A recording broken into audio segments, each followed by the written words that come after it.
صرف تلاوت کے لیے نازل نہیں ہوا۔ تلاوت بے شک اپنی جگہ اہمیت رکھنے والی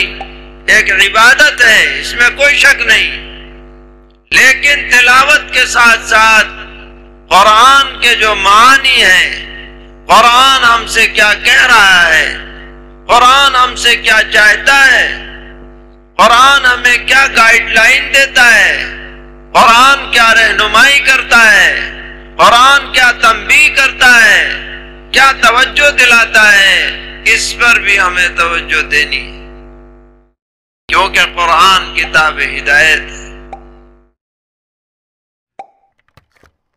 آج ہمارا حال یہ ہے،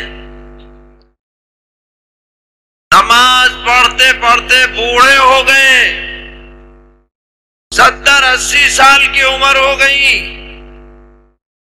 لیکن الحم شریف میں کیا اللہ تعالیٰ نے فرمایا ہے اس کا مطلب نہیں پتا، سورہ اخلاص کا ترجمہ نہیں پتا، چھوٹی چھوٹی صورتیں پڑھتے ہیں جن کا ترجمہ جاننا کوئی مشکل نہیں ہے، مگر توجہ نہیں دی جاتی اس طرف، حالانکہ قرآن کو سمجھنے کی بھی ضرورت ہے،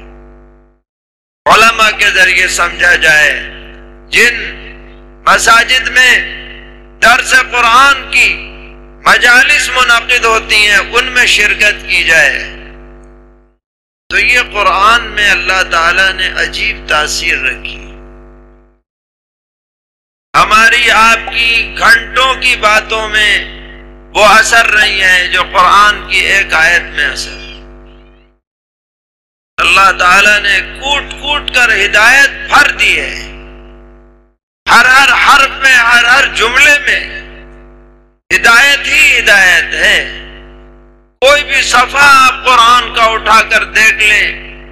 اور آپ پڑھنا شروع کر دیں اور سمجھنے کی کوشش کریں تو ایسا لگے گا کہ براہ راست آپ کے دل پر یہ اثر کر رہا ہے، دل کی دنیا بدل جاتی ہے۔ قرآن اس انداز میں ہم سے خطاب کرتا ہے، چنانچہ اسی مناسبت سے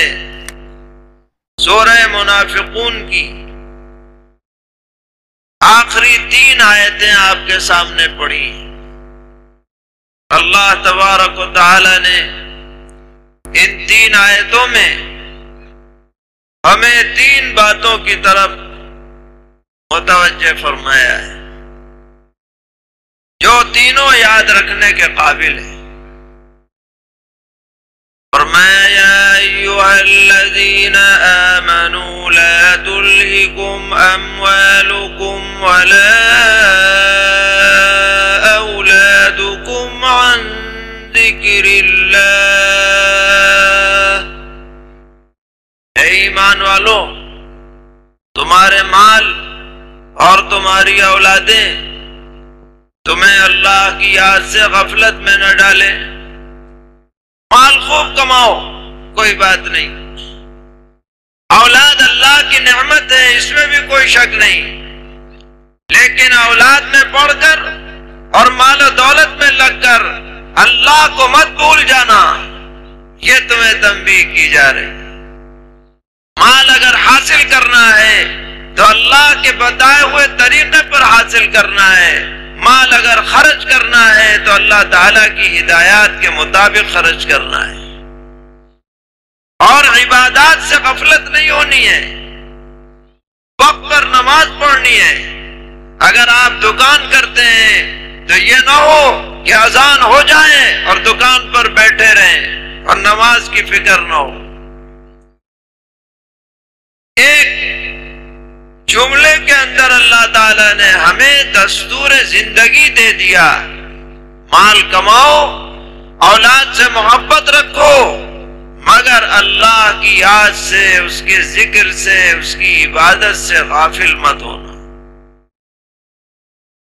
وَمَن يَفْعَلْ ذَلِكَ فَأُولَئِكَ هُمُ الْخَاسِرُونَ، اور جو مال میں پڑھ کر، اولاد میں پڑھ کر اللہ کو بھول جائے، وہی لوگ خسارے میں کامیاب نہیں ہیں. چاہے کتنے ہی کروڑ پتی ہو جائے، کتنا ہی اولاد والا ہو جائے، اگر اللہ کو بھولے ہوئے ہیں تو یہ کامیاب نہیں ہے، خسارے میں، نقصان میں. اس لیے ہم سب کو یہ عہد کرنا ہے کہ ہم جو بھی عمل کریں، جس مشغلے میں بھی ہو، اللہ کو کبھی بھی نہ بھولیں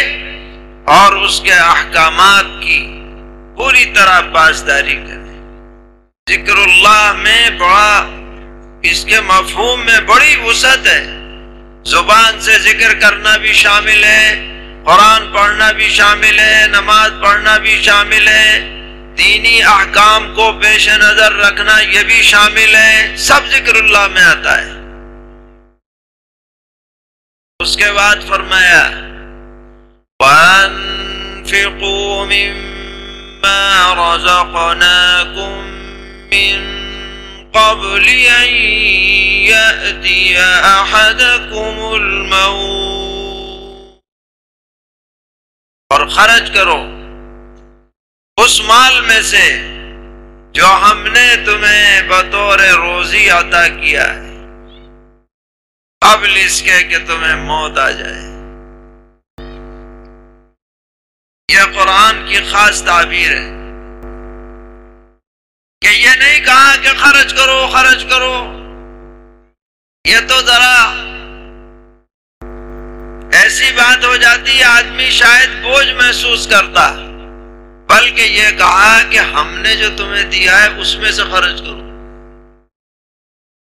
تاکہ بوجھ ہی نہ پڑے. مثال کے طور پر کوئی آدمی ہمارے پاس 1000 روپے رکھوا جائے امانت کے طور پر، اور پھر فون کرے کہ اس میں سے 100 روپے فلاں کو دے دو، تو کچھ ہمیں بوجھ پڑے گا؟ کچھ نہیں، اسی کا مال ہے، وہی کہہ رہا ہے. اللہ تعالیٰ بھی یہی تعبیر اختیار فرما رہے ہیں کہ جو تمہارے پاس مال ہے تمہارا نہیں ہے، ہمارا دیا ہوا ہے، اس میں سے ہی خرچ کرو.